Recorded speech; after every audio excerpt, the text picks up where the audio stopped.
Vamos leyéndolo con todo este seguimiento. Dice inicialmente que es un dispositivo cilíndrico y dice que tiene carga variable. ¿Qué quiere decir que un émbolo tenga carga variable? Que puede subir y bajar sin ningún problema, ¿cierto? Es decir, que va a tener algún tipo de fuerza externa o de pistón que lo hace subir y bajar, ¿cierto? Eso quiere decir carga variable. Y con una rueda de paletas integrada al cilindro. Que esa rueda de paletas, partes más adelante, nos dice que está colocada con un motor eléctrico, es decir, que en algún lugar de nuestro esquema va a aparecer un motor eléctrico y este motor va a hacer que gire a una velocidad angular determinada un agitador en forma de paletas. Eso es lo que es una rueda de paletas. Es un agitador y ya está. Dice que aquí hay aire. Entonces nuestro sistema es el aire.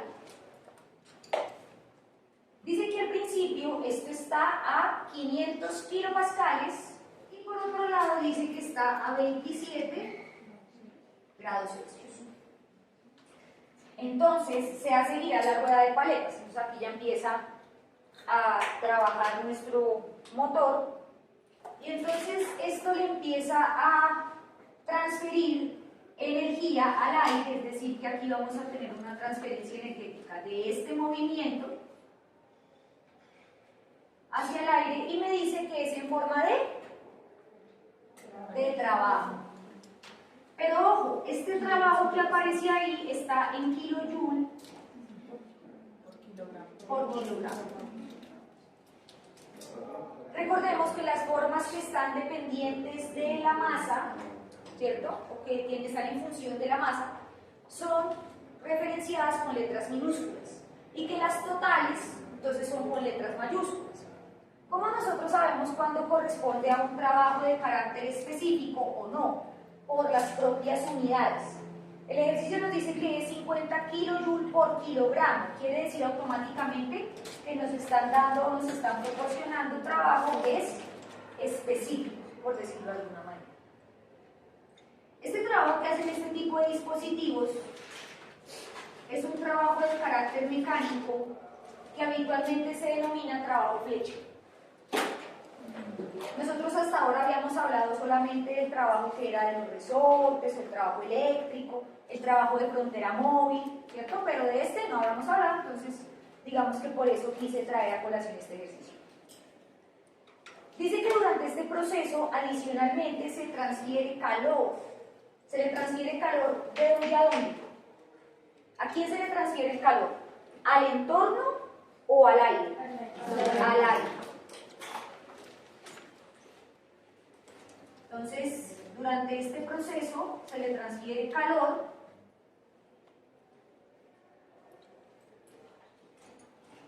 para que mantenga la temperatura constante. ¿Qué quiere decir eso? Cuando pasemos a un segundo, que sigue igual la temperatura. Dale. Hacerlo con negrito. Entonces, este proceso es un proceso de tipo. ¿Qué tipo si esta temperatura es constante? Es un proceso isotérmico. Y entonces, si el proceso es isotérmico, yo le estoy proporcionando calor al fluido. Y aparte de eso, el problema me dice que se triplica el volumen. Es decir, que este pistón, ¿cómo queda?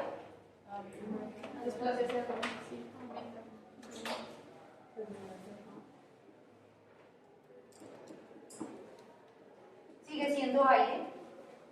Y pues ahí dice que ya ahí ya no hay más transferencia ni de trabajo ni de calor, porque simplemente llega hasta que se triplica el volumen. Es decir, que para este segundo estado nosotros vamos a encontrar que la presión no la conozco, ¿cierto? No nos hablan nada con respecto a la presión, es un valor completamente desconocido. Nos dicen que la temperatura se mantiene constante, es decir, que sigue siendo 27 grados Celsius. Y por otro lado, que el volumen se triplica con respecto al primero. Es decir, que será, ¿cierto? 3 veces el volumen 1. ¿Cierto? ¿Y qué nos están preguntando?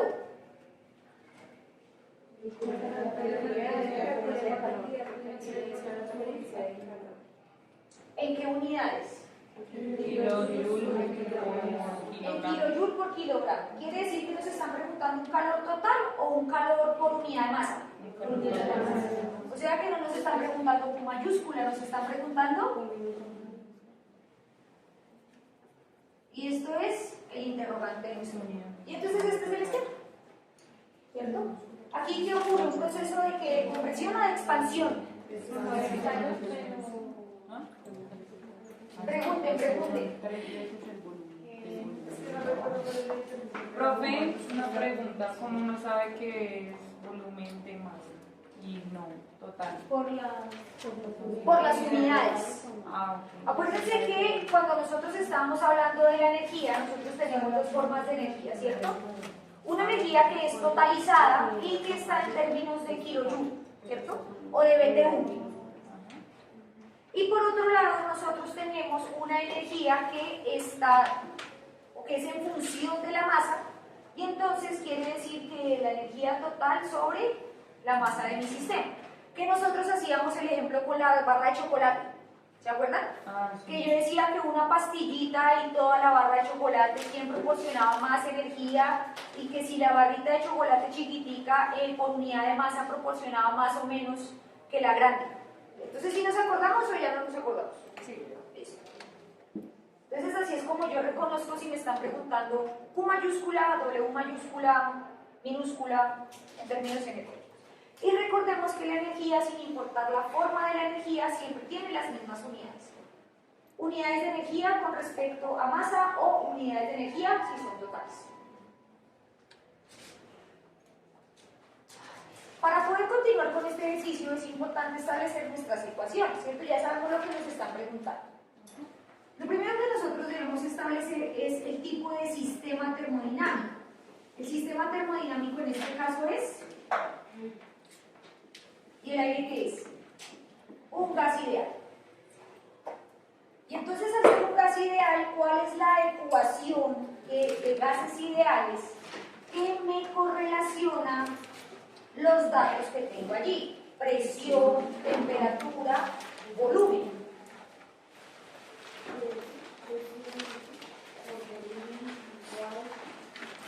¿Sí?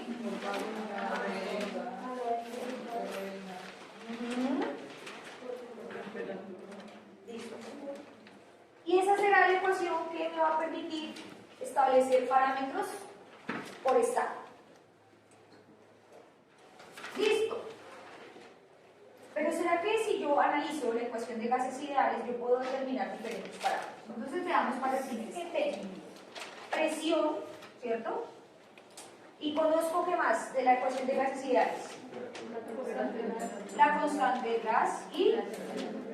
¿Será que yo puedo utilizar la ecuación de gases ideales para hallar alguna otra propiedad del estado 1? No, porque tengo dos incógnitas. Con dos incógnitas no las puedo solucionar. O sea, veamos para el estado 2. Vamos a hacer el estado 2. ¿Qué conozco del estado 2? La temperatura. La temperatura y la constante. No conocemos nada más, no conocemos ni la presión y en realidad no conocemos el volumen, porque solamente nos están diciendo es que se triplica el volumen, pero nunca nos dan un dato de volumen inicial. Es decir, que tampoco conocemos el volumen. Es decir, que la ecuación de gases ideales en este caso no nos sirve literalmente para nada. Pero no se preocupen que ya no cambia. Resulta que a nosotros, además de eso, ¿qué nos están proporcionando dentro del problema? ¿Qué datos adicionales? Trabajo y nos hablan de calor, de transferencia de calor. ¿Esos dos parámetros están incluidos dentro de la ecuación de gases ideales? Siempre que nosotros estemos hablando de formas de energía, sin importar cuál sea, debemos recurrir a la ecuación de balance de energía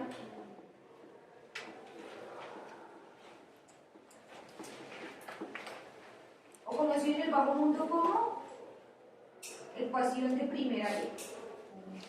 El calor que entra menos el trabajo que sale es igual a la masa, ¿cierto?, por la diferencia entre la energía interna del estado final con respecto al estado inicial. Así fue como llegamos, y esa fue nuestra ecuación, la última ecuación con la que estuvimos, de la que estuvimos hablando en la última sesión de clase, que es la ecuación de energía para sistemas cerrados, ¿cierto? General.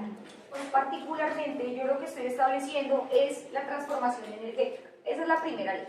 La primera ley de la termodinámica dice básicamente que la energía no se crea ni se destruye, solamente se transforma. Y en ese orden de ideas, entonces, yo voy a encontrar que unas formas de energía se me transforman en otras formas de energía. La transferencia de energía fundamentalmente se da a través de dos mecanismos: calor y trabajo en un sistema. Yo tengo mi sistema, independientemente cuál sea el sistema. Y entonces, en ese sistema, yo puedo proporcionarle calor. Y entonces, el calor puede transformarse dentro del sistema en otras formas de energía. Yo debo tener claridad en que mi sistema de forma original también tiene unas formas de energía propiamente dichas. Es decir, los sistemas cuentan con sus propias formas de energía. Por decir algo, ustedes, cada uno de ustedes es un sistema y cada uno de ustedes cuenta con unas formas de energía que son propias de ustedes y de, por ejemplo, no va a ser lo mismo una persona en términos energéticos si tiene más o menos cantidad de grasa en el cuerpo o en la sangre, si su corazón es más grande o más chiquito, si por ejemplo es más alto o es más bajito, o si es más gordito o si es más flaquito, ¿cierto? Son características energéticas completamente diferentes. Y lo mismo ocurre con los sistemas. Los sistemas de manera interna tienen diferentes formas de energía que son propias de ellos. Esas formas de energía para los sistemas las denominamos energía interna. Y sobre la energía interna, pues ya habíamos hablado en algún momento cuando estábamos hablando de los cambios de fase. Y entonces ahí la energía interna va a depender de diferentes factores. Composición química, va a depender de si la fase es líquida, vapor o sólida, porque obviamente las moléculas, ¿dónde se van a movilizar más? Pensemos en el simulador. ¿Se acuerdan del simulador? Sí, sí. Que cuando yo tenía mucha temperatura, ¿cómo se movían las partículas? Rápido, ¿cierto? Y si estaba el volumen se podía expandir, se expandía. Y entonces cuando la temperatura era bajita, entonces las moléculas estaban todas lentitas. Ese movimiento es energía interna a nivel molecular. Entonces esta energía interna se representa con la letra U. Como es una forma de energía, tiene unidades de energía. La forma específica de la energía interna es su forma minúscula, es decir, energía interna por unidad de masa, kilojoule por kilogramo. Todas las formas de energía, sin importar cuál sea, siempre tienen las mismas unidades porque son energía.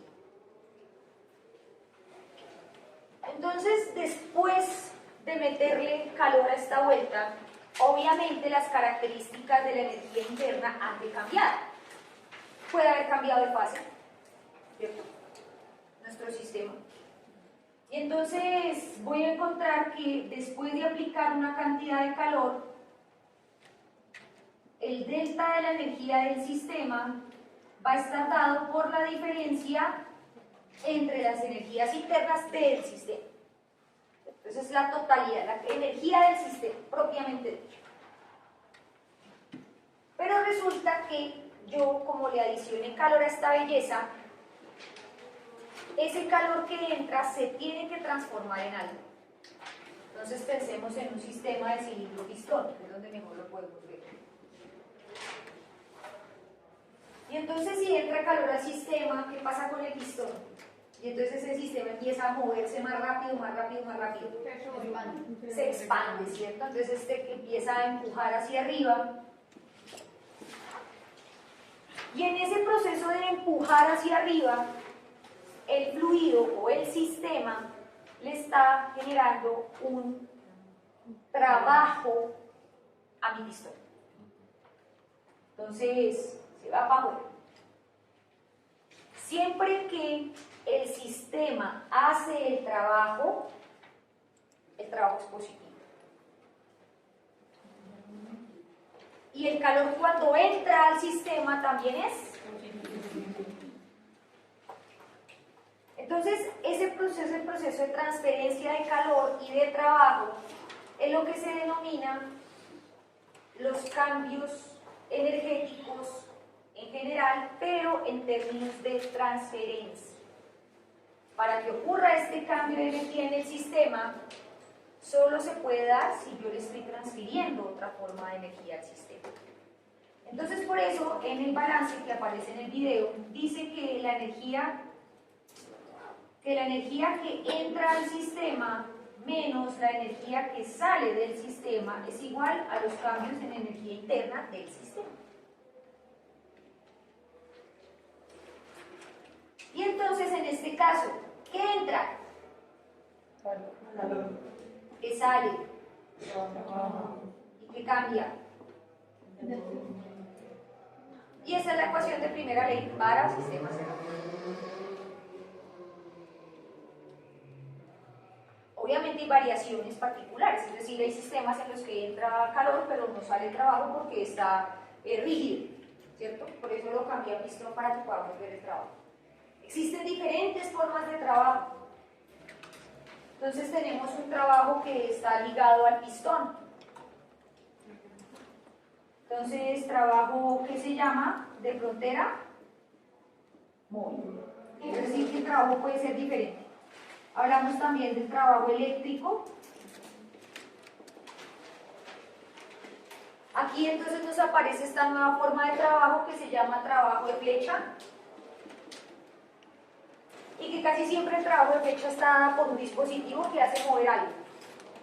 Siempre es un trabajo mecánico fundamentalmente. Entonces yo puedo tener trabajo de flecha en una turbina, puedo tener trabajo de flecha en un agitador, en una bomba, en un ventilador, ¿cierto? Todo lo que tenga algo que tenga un motor y que gire es trabajo flecha. Y entonces cuando yo vaya a calcular trabajo, pues me toca tener en cuenta pues todas las formas de trabajo para meterlas dentro de de trabajo. La manera genérica de la ecuación de primera ley es esta. Es decir, siempre se habla que el calor entra y el trabajo sale. Fundamental. Pero yo puedo tener al contrario, es decir, que yo puedo que entre el trabajo y que salga el calor. Y entonces en ese orden de ideas ambos serán negativos. Porque siempre tiene que haber un balance. Ahí aplica también los sistemas cuando están aislados, cuando son adiabáticos, entonces la transferencia de calor se hace cero, ¿cierto? Hay sistemas en donde definitivamente no se hace, no se produce ningún trabajo, no entra ningún trabajo. Es decir, que depende mucho de cómo se analice el sistema en particular para poder trabajar con la ecuación de primera ley. Esta belleza del tabú quiere decir la diferencia en la energía interna del estado final con respecto a la energía interna del estado inicial. Y eso es un mayúscula. Entonces, si yo quiero transformarlo en un minúscula, dividirlo entre la masa, ¿cierto? Para que me quede en forma de energías internas minúsculas. Asimismo, entonces también lo puedo expresar de la siguiente manera. Y es que la mayoría de veces, por no decir que siempre, nosotros no contamos con la energía interna total. ¿Por qué? Porque la energía interna, como es una propiedad del sistema, pues yo simplemente cojo como la cuadrito de chocolate. Yo cojo mi cuadrito de chocolate, no necesito analizar la barra completa de chocolate, sino que yo tomo una muestra de ese chocolate y le calculo la energía interna.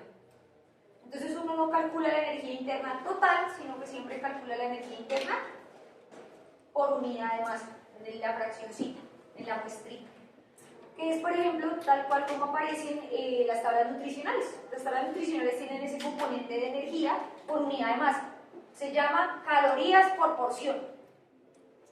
Entonces, por favor vean el video para que comprendan completamente todo el concepto de energía. Yo se los explico con todo el detalle, les digo cuál es la energía interna, cómo funciona, dónde viene, para dónde va. Calor y trabajo se transforman en energía interna. ¿Cómo nosotros llegamos a esta belleza, cierto? Ya lo explicamos. Y entonces ustedes me decían que, como a mí me están preguntando, es el calor por unidad de masa, ¿qué me tocará hacer con esta ecuación? Señora, dividir entre la masa. Tal cual. Y pues obviamente esta división, como está multiplicando, entonces aplica para todo, ¿cierto? No necesito dividir la energía interna que está dentro del paréntesis, ya no hace falta porque esto es una multiplicación, producto. Entonces al final mi balance de energía y con el que voy a trabajar será el siguiente: calor menos trabajo, transferencia de calor menos trabajo, va a ser igual a la diferencia de energías internas. Esa es la ecuación con la que yo voy a trabajar. La propa cambiaría conforme a las unidades, ¿sí? Sí, tal cual. Dependiendo de lo que a mí me pregunten, yo puedo transformar la ecuación, pero digamos que esa sería la forma general, pero en función de la masa. Aquí lo tenemos total, allá lo tenemos en función de la masa. ¿Con qué contamos aquí? ¿Qué nos están pidiendo?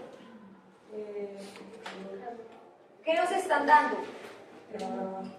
Trabajo, pero ¿de qué tipo?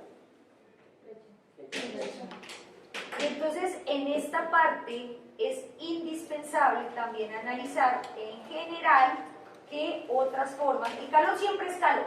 Recordemos que todo aquello que no sea calor es trabajo, ¿cierto? Ese es el principio básico. Entonces el calor siempre es calor y cuando se dice transferencia de calor ya está. Pero el trabajo puede tener diferentes formas, diferentes caras. Y entonces aquí tenemos un trabajo hecho, es decir, que este trabajo, tenemos un trabajo hecho. ¿Será que hay alguna otra forma de trabajo? Entonces pensemos en que esto se expandió. Y el fluido empujó el pistón hacia arriba. Fuerza móvil. Móvil. O sea que se produce Fuerza móvil. Trabajo. trabajo Móvil. de frontera móvil. Ese trabajo que está aquí, que sale de mi sistema, ¿es positivo o negativo? Positivo. Positivo, porque El trabajo entra- que se produce, ¿cierto? es El trabajo que se positivo produce porque sale siempre trabajo. es Positivo. positivo. ¿Y el trabajo que echa entra o sale? Entra Y si entra, es negativo. es negativo. ¿Cierto? Entonces esto, así como está, hay que ponerlo dentro de la ecuación de primera línea. Entonces, ¿cómo me va a quedar? Calor menos por menos. Bueno, vamos a ponerlo completo para no confundirnos. ¿Cierto? Ahí está completo. Metí todo el trabajo en donde corresponde el trabajo. Y eso es lo que toca hacer siempre. Si yo tengo 5 formas de trabajo, todas las organizo y las meto dentro de la ecuación, dentro de un paréntesis, para luego operar. Menos por menos. Más. Menos por más.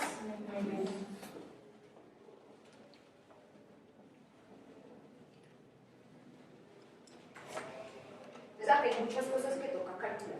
Entonces, claro, a la medida que uno va desarrollando la ecuación, se va dando cuenta que tiene más cosas por hacer y más cosas por hacer.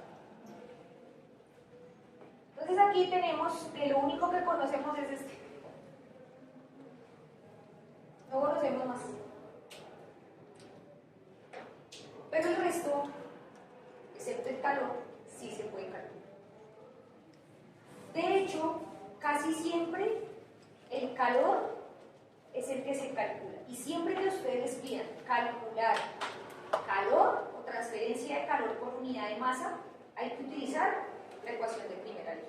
¿Cómo hacemos para calcular estas formas de trabajo? Tenemos que calcular esto y tenemos que calcular esto. Entonces resulta que cuando un proceso es isotérmico, por eso la importancia de identificar el tipo de proceso y el sistema,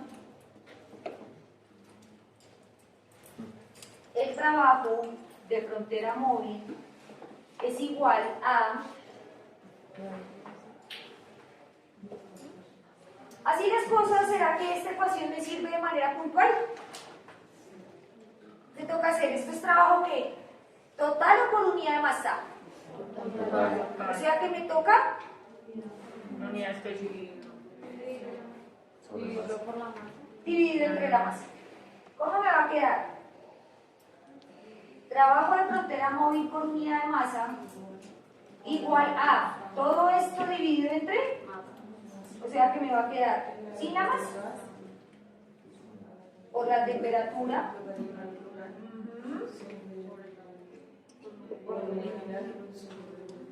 y aquí sí yo ya conozco cosas, ¿cierto? Aquí yo ya conozco todo.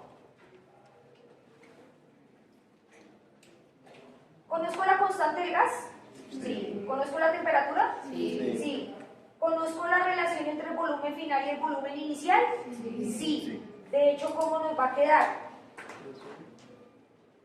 ¿Cuál entonces es el volumen final? El volumen inicial. ¿Y el volumen inicial? Pues es el volumen inicial. ¿Volumen y volumen? Se cancela. O sea que al final mi trabajo de frontera móvil, ¿cómo me queda? Trabajo de frontera móvil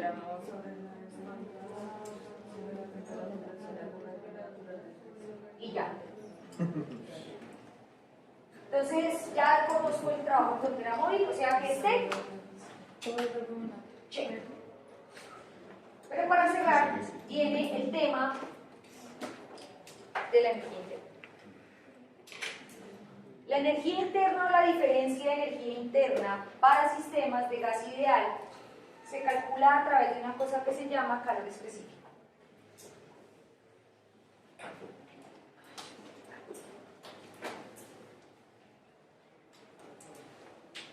Y la explicación completa va a estar en el video de la clase de aquí, en relación a eso. ¿Qué es? ¿Para qué sirve? ¿Cómo se calcula? ¿Cómo se trabaja? ¿En qué tabla lo encuentro? ¿Cómo lo analizo? ¿Y cómo lo implemento?